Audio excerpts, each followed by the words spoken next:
ভালো করে বোঝার চেষ্টা করবেন।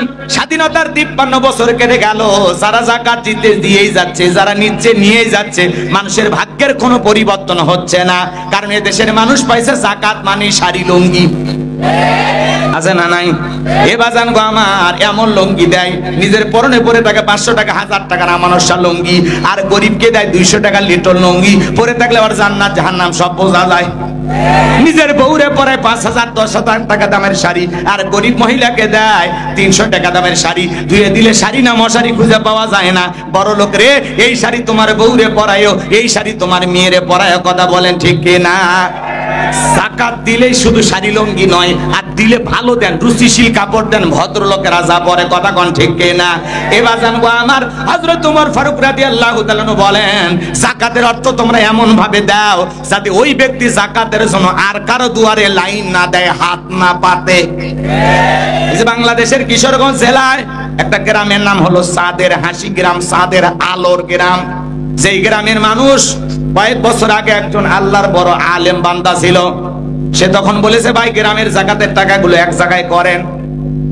এক জায়গায় কইরা সেই টাকাগুলো দিয়া দরিদ্র মানুষের হাতে হাতে পৌঁছায় দিত। এইভাবে দিতে দিতে আজকে সেই গ্রামে যাকাত বা দান সদকা নেওয়ার মতো একজন মানুষও নাই। বলেন মারহাবা। এই জন্য ছেলেটা বেকার বসে আছে, আরে যাকাতের 1 লাখ টাকা দিয়ে একটা অটো ভ্যান বা রিক্সা কিনে দেন, ওইটা চালায় তার কর্মস্থানের ব্যবস্থা হয়ে গেল। কথা বলে ঠিক কিনা? সে আর বেকার থাকলো না। এই ছেলেটা বসে আছে, বেকার, ওর টাকা নাই।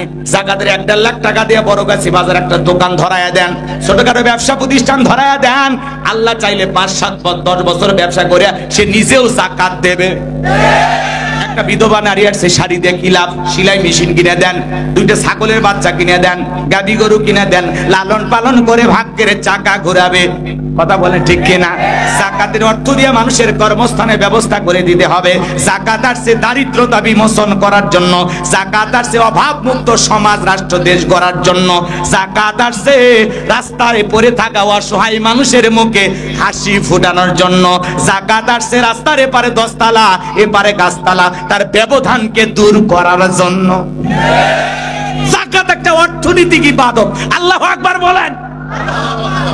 মাননীয় প্রধানমন্ত্রীর স্বপ্ন দারিদ্র মুক্ত বাংলাদেশ করতে চায়। এটা বঙ্গবন্ধুরও স্বপ্ন ছিল, এটা আমাদেরও স্বপ্ন। কথা কয় না? দারিদ্র মুক্ত বাংলাদেশ যদি করতে চান, অনুরোধের ভাষাই বলবো, এটা যদি আপনাদের অন্তরের কথা হয়, তাহলে বাংলাদেশের অর্থনীতি যাকাত ভিত্তিক না সুদ ভিত্তিক? এই সুদ ভিত্তিক অর্থনীতি বন্ধ করে দেন, দিয়া যাকাত ভিত্তিক অর্থনীতি চালু করে দেন। কারণ হারামে বরকত নাই, বরকত আছে হালালে। কুকুরের বাচ্চা হয় 10টা 15টা 12টা 8টা, না কম করে হলে 6-7টা তো হয়।